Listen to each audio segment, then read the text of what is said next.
your last fight was your first victory of your career. For the people that don't know, can you kind of explain the backstory to that, how that fight came about? So I fought this kid named Edgar.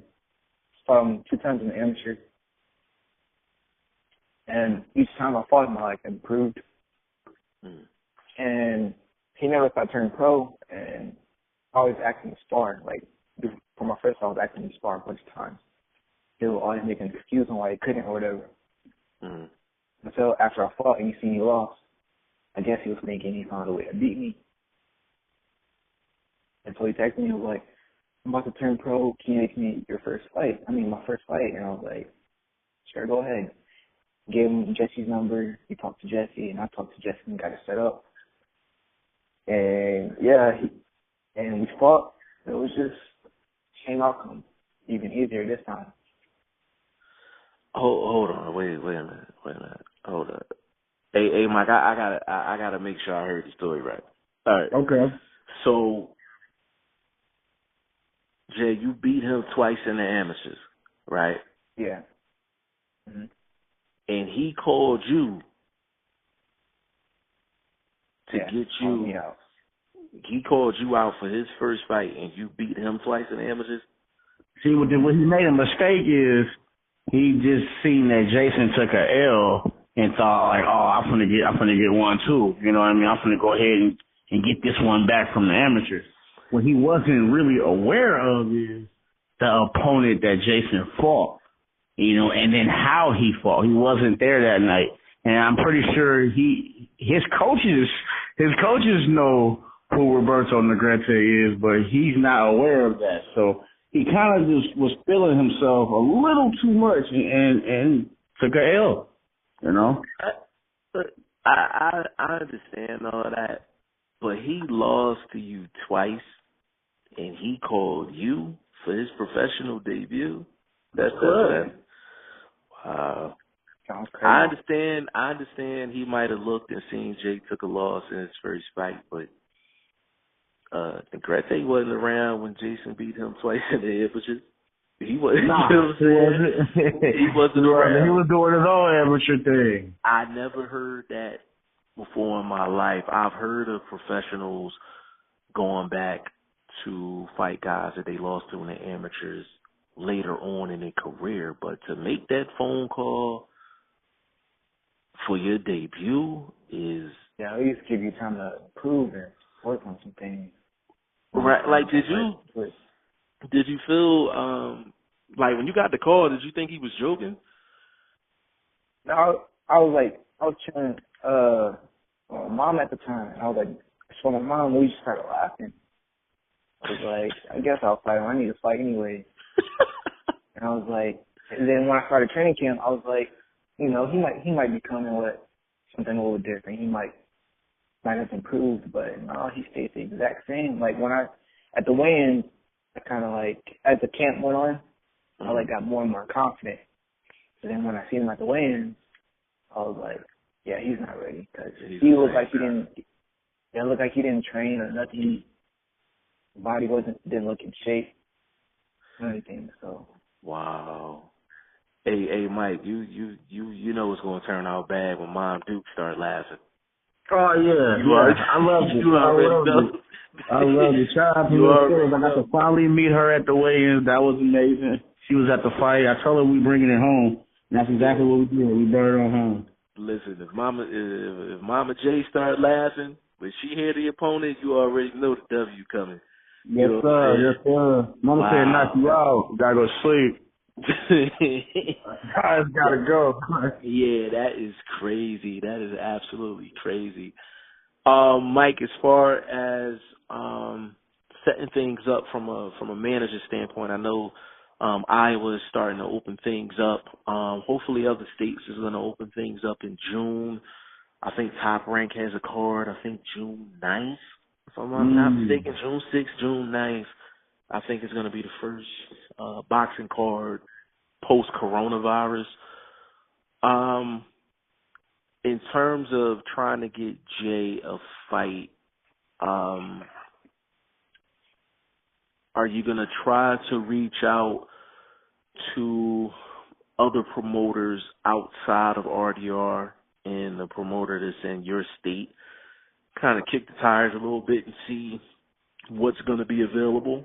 Yes, I hope the promoters in this Midwest region from Michigan all the way down to Texas, if I'm correct, it might be Florida-ish.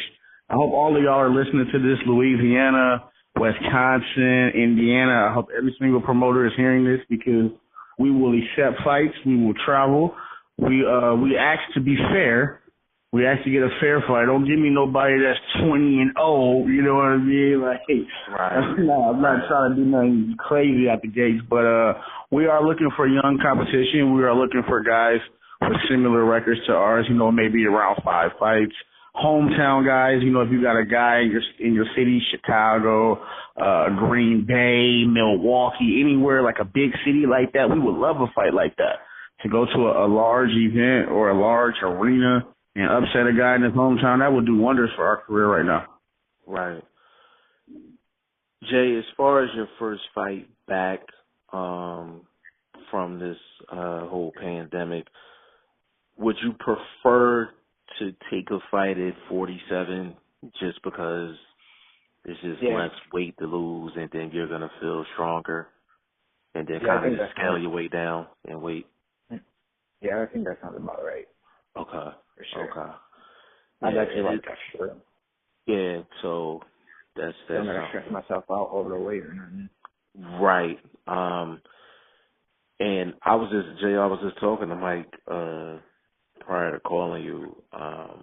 I've had several promoters tell me that once this thing is over, they're literally going to be calling managers and asking managers if their fighter going to be ready to fight with a 4-week training camp. 5 weeks. 4 weeks, 5 weeks tops. So you're going to have 1 or 2 fighters. You're going to have fighters that's been working, and you're going to have fighters that haven't been working. And there's going to be some fighters that's going to be 30, 35, 40 pounds over their fight weight, and their manager give them a call, be like, hey, can you take a fight at 54? And they walking around at 190, they're not going to be able to take the fight. So you're going to see. Crazy. You should be able to discipline yourself not to get that high. Yeah, it's crazy, you know, how big some of these fighters get in between fights. So like you said earlier, Jay, you know, when you're in the gym on a daily basis, your body is only going to allow you to get what's so big because you're always working out in some capacity. And it's crazy because, like, I think that's been the Achilles heel for, like, Adrian Broner. Yeah, he gained so much weight over. Yeah, he gets like big, but Tank too, man. Yeah, Tank too. But his dad is big. Yeah. So it's genetics along with other things. Because I always felt like Broner is a good fighter, but he should have been a great one. And yeah, he could have been up there with the greats. He could have been up there with the greats. But that's how boxing goes. That's how boxing goes. You can make 2 or 3 bad moves and it can really change your career. For sure. I mean, he should have never took the Maidana fight, in my opinion. And matter of fact, you know what, Mike? I'm gonna tell Jay this. I don't even know if Jay knows this, but I know Adrian Broner is one of your favorite fighters. Adrian Broner wasn't even supposed to fight Chino Maidana, and that was the first loss of his career. He wasn't even supposed to fight him. He was actually supposed to fight Sean Porter. Yeah, he was actually supposed to fight Sean Porter. Chino Maidana was supposed to fight Sean Porter. And I told Mike this story, it was probably about like a month ago, Mike. I told you this about like a month ago. Yeah. So, Jay, basically what happened was Adrian Broner came off the Paulie Malignaggi fight. won a belt at 47. And he was supposed to, they put, Chino Maidana on the table. It was like, hey, you can fight Chino Maidana. Kenny Porter actually came to Adrian Broner and told Adrian Broner, like, yo, you're not ready for that fight. That fight's supposed to be for me and Sean. Let me and Sean take care of Chino Maidana. You go in another direction with your belt. AB at that, hard-headed and greedy. AB being AB, I was like, nah, fuck that. I'm going to take Chino on and I'm going to take him out. And nobody could tell AB no at that particular time. And that's what happened. Like, that one decision changed his career. Changed his whole career. Man. Yeah, changed it. Did you even know that? No, I don't know. Oh, that's crazy. That's crazy. Yeah.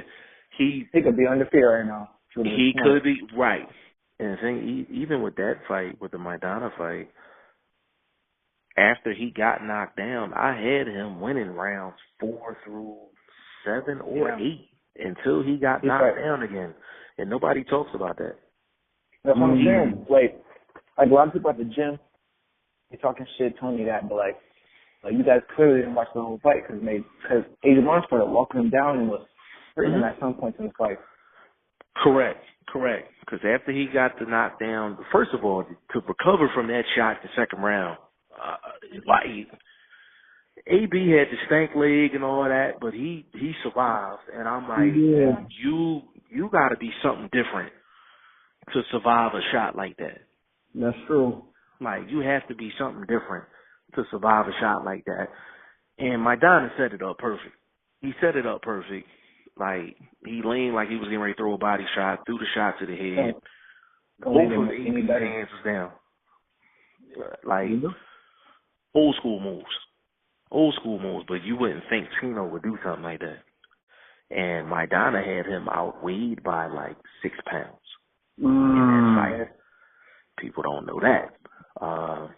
Broner weighed in at 147. He came into that fight at I think 157. And I think Chino was like 163 or something like that. Fight night.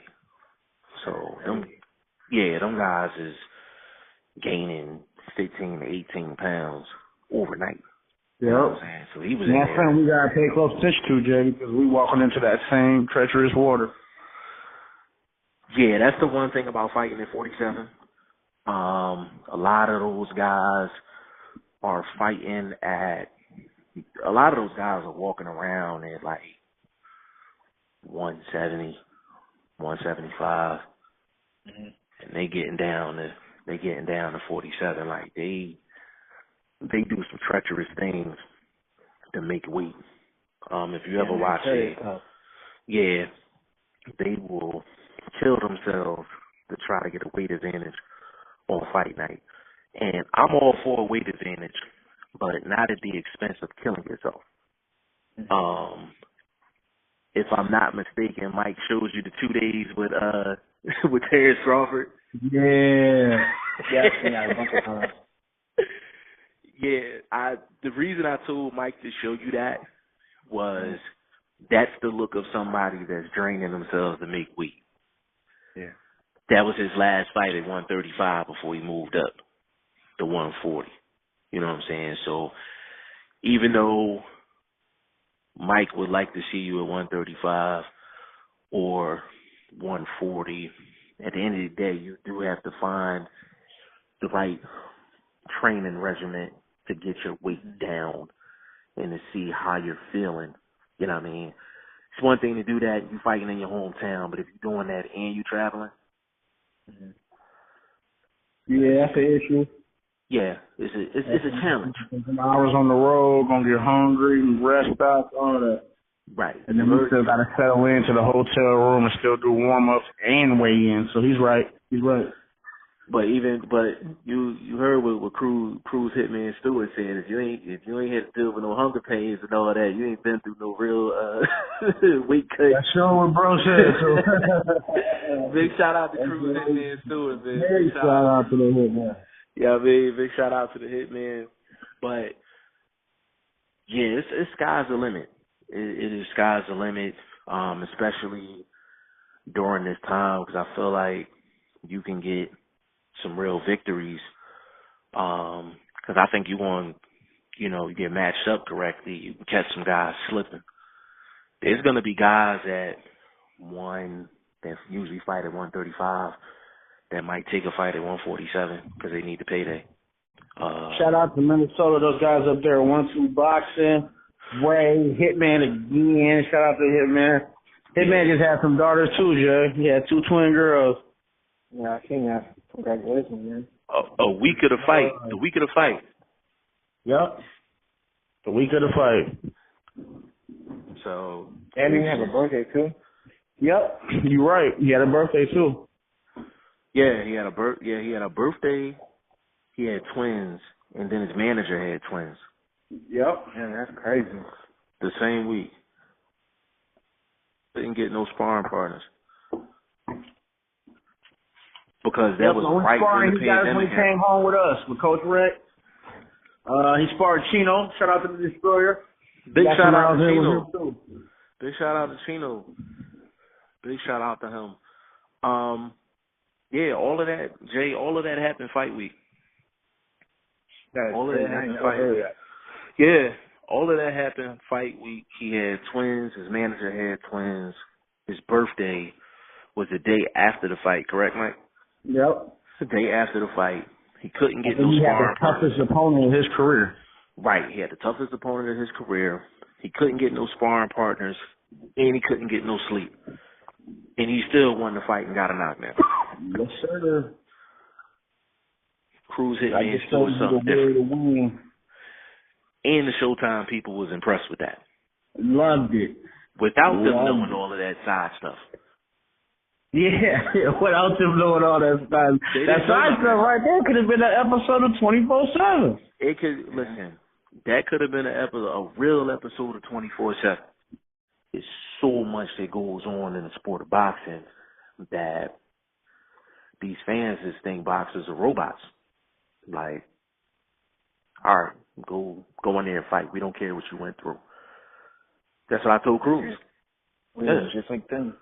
Yeah, that's what I told Cruz. I was like, nobody cares that you had twins. Nobody cares that your manager had twins. Nobody cares that you didn't have sparring partners the week of the fight. Nobody cares that you didn't get sleep. They buy that ticket to come see Cruz. They trying to see Cruz knock somebody smooth out. They don't care about what you went through prior.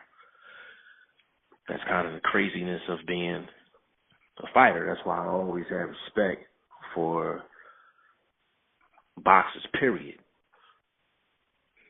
Because it takes something different. You do. You got to be that warrior to do that. Yep. You got to. It's hard to balance all of those different things, let alone fight week. Right. And Mike, how hard is it to just manage Jay? Period. Jay being so young and everything. 19, Jason is. Jason is 19. I am 29, so Jason is 10 years younger than me. And I can honestly say he reminds me a lot of myself in so many ways. That makes it easy for me to relate to Jay and to rap with him and to sit him down and to show him things. And I'm glad that, you know, he is here locally and being 19 because he gets to see what his peers are doing. Not just saying his peers as in fighters around his age or the guys at the gym. I'm just talking about in general. Like when you turn on the TV, you know, you see a lot of these young guys doing wild stuff. And I really appreciate Jay for not living that type of life because that creates a lot of it takes alleviate a lot of headache that I ain't got to go through. I ain't got to worry about Jay in the corner shooting at the rival Cruz or nothing like that. I definitely don't want to get a call like that. Like he got a first degree murder. Like what? Are you serious? We got to fight tomorrow. Like, you know what I mean? Like, so I appreciate him being calm. I appreciate him being sticking to himself, sticking to his lady, sticking to his fam, sticking to the guys at the gym. I appreciate that because it makes it a lot easier on me. Jason is the absolute opposite of what AB is. That's true. That's true. Just because he's the opposite of AB doesn't mean that he's going to be able to dodge some of these pitfalls that come to people's way. So I'm glad you said that, G5, because I want Jay to know we talk about this all the time, but I want to go on record. I want to go on record and say that no matter what Jason gets himself into or what comes across his way, whether it be legal issues, whether it be financial issues, whether it be family issues or relationship issues, occupational issues, whatever type of issue he has, I'm his manager and I'm going to be there for him and I'm going to do the best that I can to get him out of that issue or at least through it. Because some things we can't avoid, some things we can't run through. He's going to be a dad. You know, so he's got people looking up to him. He's got a responsibility on his shoulder. That's something that I haven't experienced yet. You know what I mean? Right. So he's teaching me things as I'm teaching him things. We're both growing. We're both bonding, and we're just going to be unstoppable.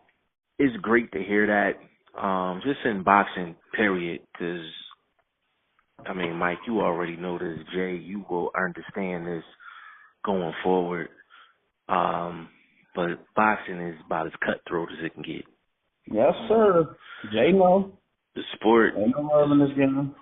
And that's the main reason why I said that you are ahead of the game. You have coaches that's looking out for Jay first. You have a manager that's looking out for Jay first. Like, I got an outstanding YouTube reporter that's looking out for Jay first. Yeah, so right.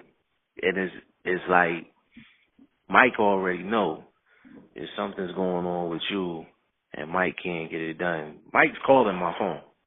Off top. That's just how we rolling. So you're ahead of the game in a lot of different areas where you have a lot of fighters that have managers.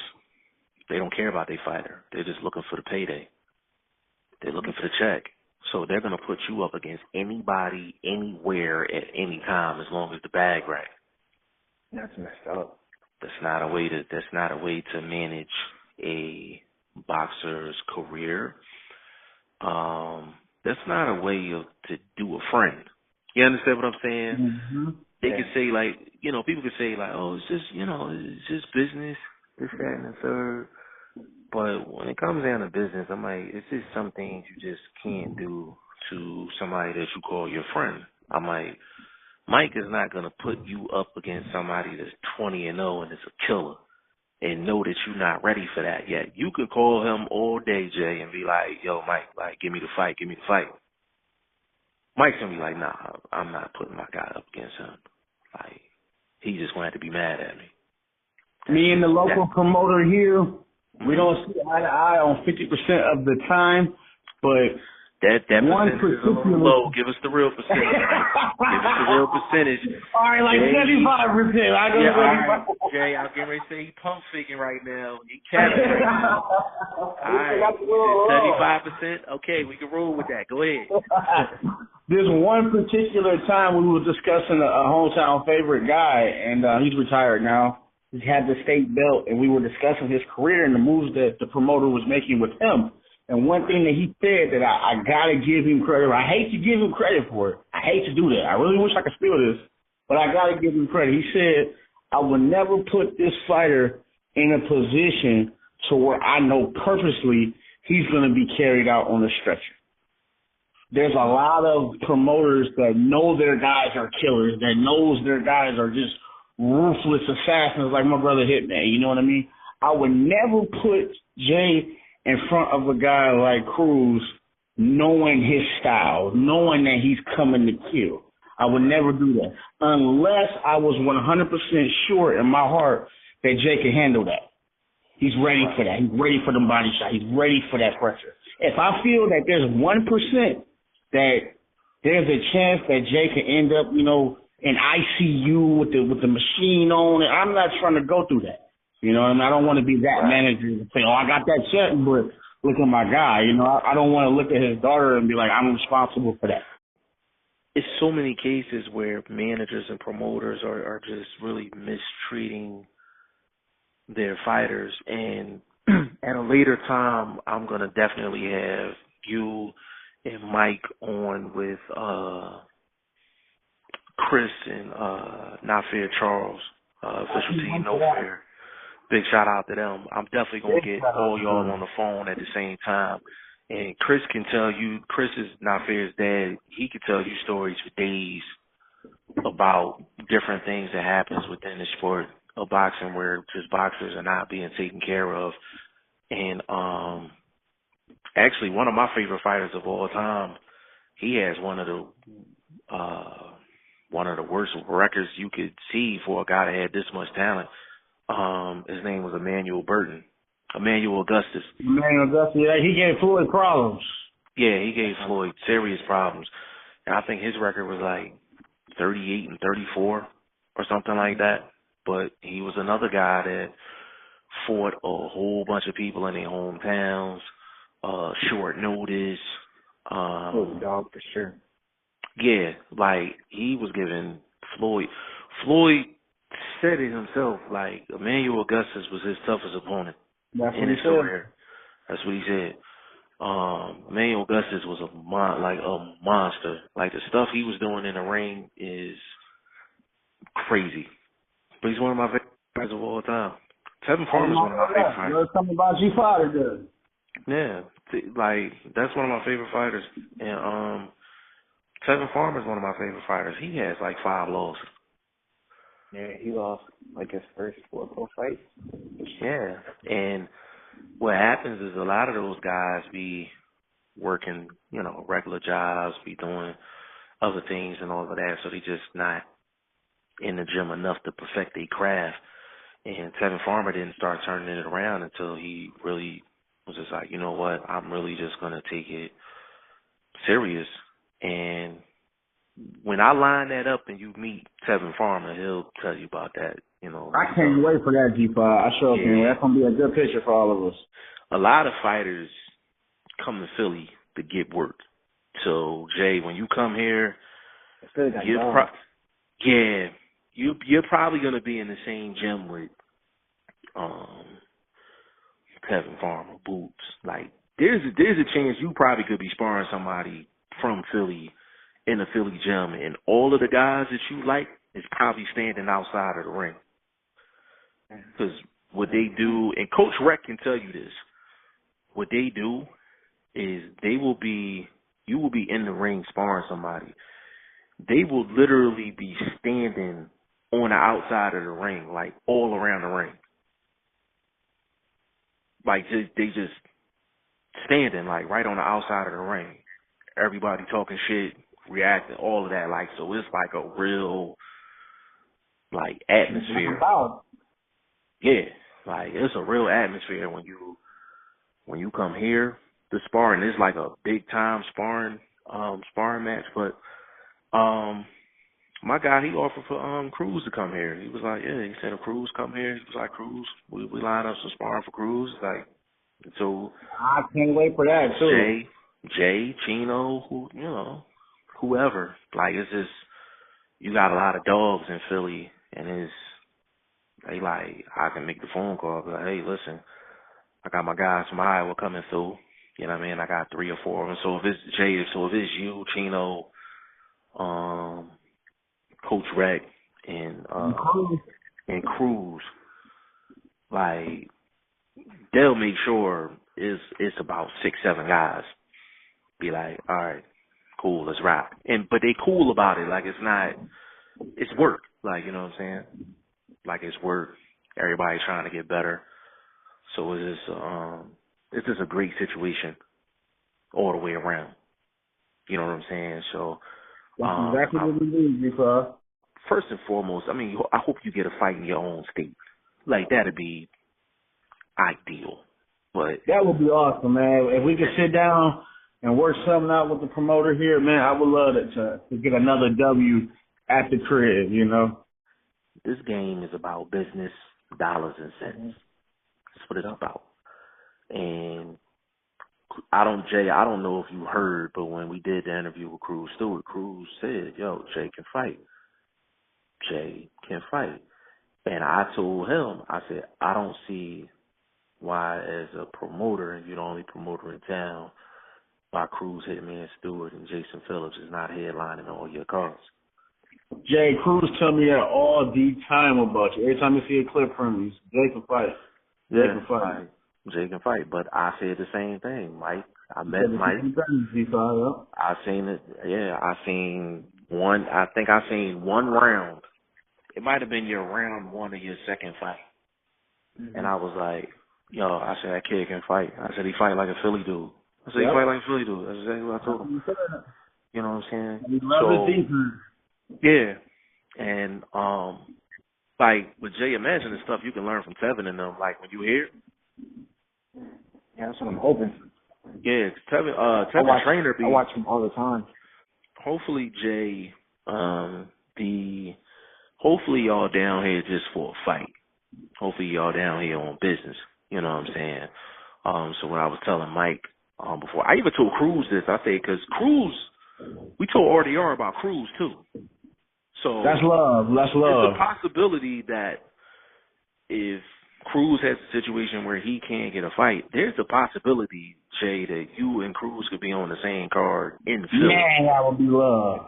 That'd be cool. You know, yeah, like, so if we can make that happen, that's a situation where RDR Promotions' last fight was on a Friday.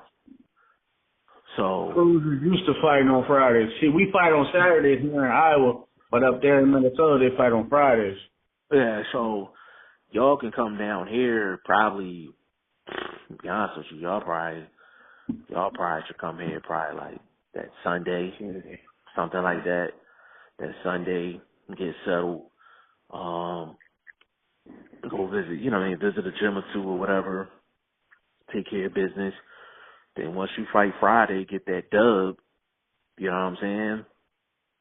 Wild out after the fight. Saturday, go chill. Then y'all head back on Sunday. You know what I'm saying? Mm-hmm. But Jay, like you said, a lot of these guys, they afraid to travel because they don't know what they don't know what they're running into. But I'm like, it don't matter where you're traveling to. I'm like, there's only one person that can get in the ring with you.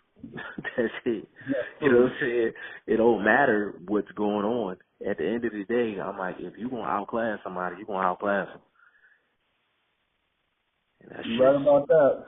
Yeah. Hitman said champions are made on the road. Exactly. Cruz definitely said that champions are made on the road, and you're not going to be able to get a fight all the time at the crib. Nope. You're not going to be able to get a fight all the time. It's hard to get one now. But the good thing with you guys is you guys are opening up officially tomorrow, not in full capacity, but, you know, you have some things opening up. The main thing is the gym is open. That's the main thing. Oh, yeah. We kind of snuck through the back door with that. We're going to keep that under wraps, though. Jay, you listen, I'm going to tell you this. Can you hear me, Jay? Yeah. All right, listen, I'm going to tell you something about Mike.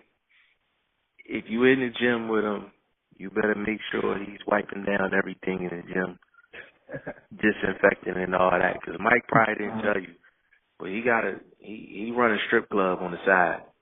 Mike Patterson runs a strip club on the side, yo. He got the strippers, he got them wrestling and hand sanitizer and all that shit, man. Mike a young pimp on the low, like, make sure he's wiping everything down. You made me smile, man. Hey, man, listen, man. Make sure he's wiping everything down in the gym, man. If he be like, yo, I don't feel like it, listen, Mike wipe down that pool for them strippers. You make sure he wipe down everything in that gym. Make sure he's safe, Jay. You know what I'm saying? Get it don't take no shit. Mike be on some other shit, man. You got to watch him. You got to watch him. You know what I'm saying? So, they know how I get down, man. I be doing the most. I gotta slow down, though. I gotta slow down, man. I'm getting too old for this. Man. But Mike, you keep calling me, though. Jay, Jay, I'm telling you, man, Mike's something different, man. Like, Mike is... Sure, man. Yeah, Mike's something different, man. But it was an absolute pleasure talking to both of you guys. Mike, give them your social media. Yes, sir. Yes, sir. You can find me at MikePat09 on Instagram. I repeat, only on Instagram. I'm not on Facebook. I might be on Twitter, but don't quote that. But I'm definitely on Instagram. You can follow Jay at JasonPhillips23. He's on Instagram. He's on Facebook. He's on Twitter. He got more than I got, so you can follow him and follow us. Follow Big Bro Cruz, the Hitman Store. He's on Instagram and Facebook. Follow Coach Rec at REC. Follow Chino at The Destroyer. They got all that. I'm the only one that's sticking strictly to Instagram. Hopefully I get it. Coach Fred as well. Say that again. I see you got to give him Coach Fred, too. Oh, man. Thank you. Yes, Coach Fred, he's under Two Fists. His brother is Two-Face, Travis Thomas. He's the 140-pound champion, I believe, here. He's in our gym as well. We're going to be working with him. We're going to be seeing a lot of him on the page. Okay. He's going to probably defend his belt, so we're going to be getting him right. And we just take him over. You got to give him D-Mac, too. Give him D-Mac. Yes. His is D-Mac Attack, D-M-A-C Attack. I'm not going to spell that. Don't he have one called Training Grounds, too? Huh? Don't he have one called Training Grounds, too? Yes. That's the one. That's the correct one. Thank you, G5. Man, you be on it. I'm trying. Hey, man, I'm trying. Man. I'm trying to think to be forgetting anybody. Hey, man, you got to start an IG for that strip club you got going on too. Man. Oh yeah, I got to play around. Stop playing around. I would love to represent some female entertainers. You know what I mean? Y'all want to get in some music videos, I rock with rappers too. Yeah, my adult female entertainers, my IG models, you know what I'm saying? Mike Patterson. We can even work something out where y'all can walk Jay out to his next fight, man. Hit me up. I'm definitely on Instagram. Listen, man, Jay may not make it to the ring, man. We can't have him walking Jay out to the ring, man. We can't have that. Yeah, we can't. Jay Lady gonna kill me for that. Yeah, man. Matter of fact, Jay, make sure she don't hear this part of the interview, man. We can't have her hear that, man. Oh, man. But listen, man, Jay, it was an absolute pleasure talking to you, Jason Phillips. Definitely let us know when you got a fight set up. G5 Jeff TV got some gloves coming out to you. Much love with that, man. I appreciate that. So we definitely gonna take care of that. Yeah. Definitely gonna take care of that. Big shout out to Put Up Your Dukes. Big shout out to Put Up Your Dukes. Man, you do great work. I've seen it. I can't wait to have Jay bust it in on somebody's face, man. We're gonna get blood everywhere. We're gonna wipe it off. We're gonna be real safe. It's gonna look good. Jay, when you get a fight announced, I'm definitely gonna have you back on the show. You know how we do on the channel, man. People in the UK, East Coast, West Coast, Midwest. Everybody gonna hear this. Everybody gonna hear this interview. We'll come down to it. But Jason, definitely, you know, you got the support of G5 Just TV. All the subs. And you know, this is gonna be an ongoing thing, man. So again, we appreciate you being on the show. Mike Patterson, you already know what it is, man. Big shout out this way as well. Yes, sir. So on behalf of G5 Just TV, Jason Phillips, future champion, and manager extraordinaire Mike Patterson, we are out.